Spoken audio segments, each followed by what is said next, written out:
हनुमान जी सीता की खोज के अपने निश्चय पर अडिग हो गए।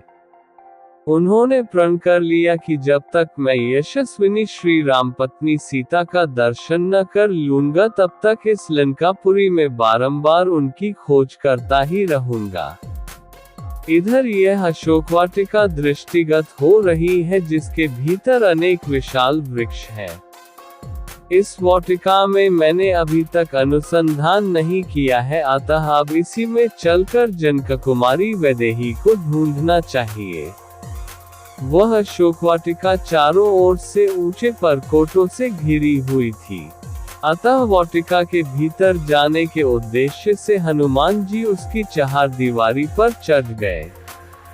चहारदीवारी पर बैठे हुए उन्होंने देखा कि वहां साल, अशोक, नींब और चंपा के वृक्ष भली भांति खिले हुए थे। बहुवार, नागकेसर और बंदर के मुंह की भांति लाल फल देने वाले आम भी पुष्प मंजरियों से सुशोभित हो रहे थे। अमराइयों से युक्त वे सभी वृक्ष शत शत लताओं से आवेष्टित हो रहे थे। हनुमान जी प्रत्यंचा से छूटे हुए बाण के समान उछले और उन वृक्षों की वाटिका में जा पहुंचे। वह विचित्र वाटिका स्वर्ण और रजत के समान वर्ण वाले वृक्षों द्वारा सब ओर से घिरी हुई थी और नाना प्रकार के पक्षियों के कलरव से गुंजायमान हो रही थी। भांति भांति के विहंगमों और मृग समूहों से उसकी विचित्र शोभा हो रही थी।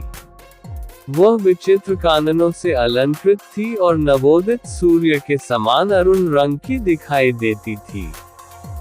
फूलों और फलों से लदे हुए नाना प्रकार के वृक्षों से व्याप्त हुई उस अशोकवाटिका का मतवाले कोकिल और भ्रमर सेवन करते थे।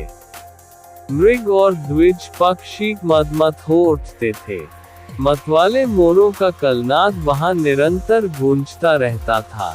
वाटिका में जहां तहां विभिन्न आकारों वाली बावड़ियां थी जो उत्तम जल और मणिमय सोपानों से युक्त थी। जल के नीचे की फर्श स्फटिक मणि की बनी हुई थी और बावड़ियों के तटों पर तरह तरह के विचित्र सुवर्णमय वृक्ष शोभा दे रहे थे। उनमें खिले हुए कमलों के वन, चक्रवाकों के जोड़े, पपीहा, हंस और सारस वहां की शोभा बढ़ा रहे थे। उस अशोकवाटिका में विश्वकर्मा के बनाए हुए बड़े बड़े महल और कृत्रिम कानन सब ओर से उसकी शोभा बढ़ा रहे थे। तदंतर महाकपि हनुमान ने एक सुवर्णमय शिंशपा अशोक वृक्ष देखा जो बहुत से लतावितानों और अगणित पत्तों से व्याप्त था तथा सब ओर से सुवर्णमय वेदिकाओं से घिरा था। महान वेगशाली हनुमान जी उस अशोक वृक्ष पर यह सोचकर चढ़ गए कि मैं यहीं से श्री रामचंद्र जी के दर्शन के लिए उत्सुक हुई विदेहनंदिनी सीता को देखूंगा जो दुख से आतुर हो इच्छानुसार इधर उधर आती होंगी।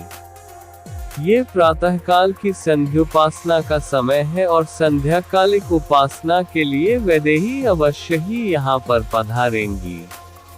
ऐसा सोचते हुए महात्मा हनुमान जी नरेंद्र पत्नी सीता के शुभागमन की प्रतीक्षा में तत्पर हो उस अशोक वृक्ष पर छिपे रहकर उस संपूर्ण वन पर दृष्टिपात करते रहे। उस अशोकवाटिका में वानर शिरोमणि हनुमान ने थोड़ी ही दूर पर एक गोलाकार ऊंचा 1000 खंभों वाला गोलाकार प्रासाद देखा जो कैलाश पर्वत के समान श्वेत वर्ण का था। उसमें मूंगे की सीढ़ियां बनी थी तथा तपाए हुए सोने की वेदियां बनाई गई थी। उनकी दृष्टि वहां एक सुंदरी स्त्री पर पड़ी जो मलिन वस्त्र धारण किए राक्षसियों से घिरी हुई बैठी थी। अलंकार शून्य होने के कारण वह कमलों से रहित पुष्करिणी के समान श्रीहीन दिखाई देती थी। वह शोक से पीड़ित, दुख से संतप्त और सर्वथा क्षीणकाय हो रही थी। उपवास से दुर्बल हुई उस दुखिया नारी के मुंह पर आंसुओं की धारा बह रही थी। वह शोक और चिंता में मग्न हो दीन दशा में पड़ी हुई थी एवं निरंतर दुख में ही डूबी रहती थी। काली नागिन के समान कटी से नीचे तक लटकी हुई एकमात्र काली वेणी द्वारा उपलक्षित होने वाली वह नारी बादलों के हट जाने पर नीली वनश्रेणी से घिरी हुई पृथ्वी के समान प्रतीत होती थी। हनुमान जी ने अनुमान किया कि हो न हो यही सीता है। इन्हीं के वियोग में दशरथ नंदन राम व्याकुल हो रहे हैं। ये तपस्विनी ही उनके हृदय में अक्षुण्ण रूप से निवास करती है। इन्हीं सीता को पुनः प्राप्त करने के लिए रामचंद्र जी ने वाली का वध करके सुग्रीव को उनका खोया हुआ राज्य दिलाया है। इन्हीं को खोज पाने के लिए मैंने विशाल सागर को पार करके लंका के भवन अट्टालिकाओं की खाक छानी है।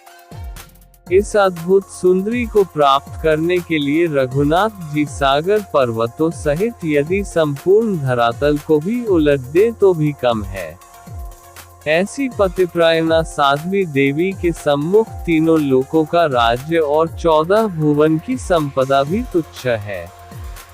आज यह पतिव्रता राक्षस राज रावण के पंजों में फंसकर असह्य कष्ट भोग रही है। मुझे अब इस बात में तनिक भी संदेह नहीं है कि यह वही सीता है जो अपने देवता तुल्य पति के प्रेम के कारण अयोध्या के सुख वैभव का परित्याग करके रामचंद्र के साथ वन के कष्टों को हंस हंस कर झेलने के लिए चली आई थी और जिसे नाना प्रकार के दुखों को उठाकर भी कभी वन में आने का पश्चाताप नहीं हुआ।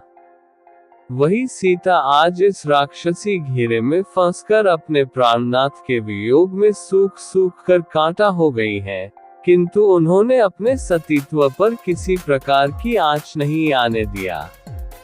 इसमें संदेह नहीं, यदि इन्होंने रावण के कुत्सित प्रस्ताव को स्वीकार कर लिया होता तो आज इनकी ये दशा नहीं होती। राम के प्रति इनके मन में कितना अटल स्नेह है, यह इसी बात से सिद्ध होता है कि ये न तो अशोकवाटिका की सुरम्य शोभा को निहार रही हैं और न इन्हें घेर कर बैठी हुई निशाचरियों को। उनकी एकटक दृष्टि पृथ्वी में राम की छवि को निहार रही हो। सीता की ये दीन दशा देखकर भावुक पवन सुत के नेत्रों से अश्रुधारा प्रवाहित हो चली। वे सुध बुध भूलकर निरंतर आंसू बहाने लगे। कभी वे सीता जी की दीन दशा को देखते थे और कभी रामचंद्र जी के उदास दुखी मुखमंडल का स्मरण करते थे। इसी विचारधारा में डूबते उतराते रात्रि का अवसान होने और प्राची का मुखमंडल उषा की लालिमा से सुशोभित होने लगी। तभी हनुमान को ध्यान आया कि रात्रि समाप्त प्राय हो रही है। वे चैतन्य होकर ऐसी युक्ति पर विचार करने लगे जिससे वे सीता से मिलकर उनसे वार्तालाप करके उन तक श्री रामचंद्र जी का संदेश पहुंचा सके। हनुमान जी ने लंका में सीता की खोज के लिए अपने प्रण पर अडिग रहते हुए अशोकवाटिका की ओर बढ़ने का निर्णय लिया। अशोकवाटिका एक ऊंचे परकोटे से घिरी हुई थी और हनुमान जी उसके भीतर जाने के लिए चहारदीवारी पर चढ़ गए। वहां से उन्होंने साल, अशोक, नीम और चंपा के वृक्षों को देखा जो खिल रहे थे। बहुवार नागकेसर और लाल फल वाले आम भी सुशोभित हो रहे थे। वृक्ष शत शत लताओं से आवेष्टित थे। हनुमान जी उछलकर उन वृक्षों की वाटिका में जा पहुँचे। वाटिका स्वर्ण और रजत के समान वर्ण वाले वृक्षों से घिरी थी और पक्षियों के कलरव से गुंजायमान थी।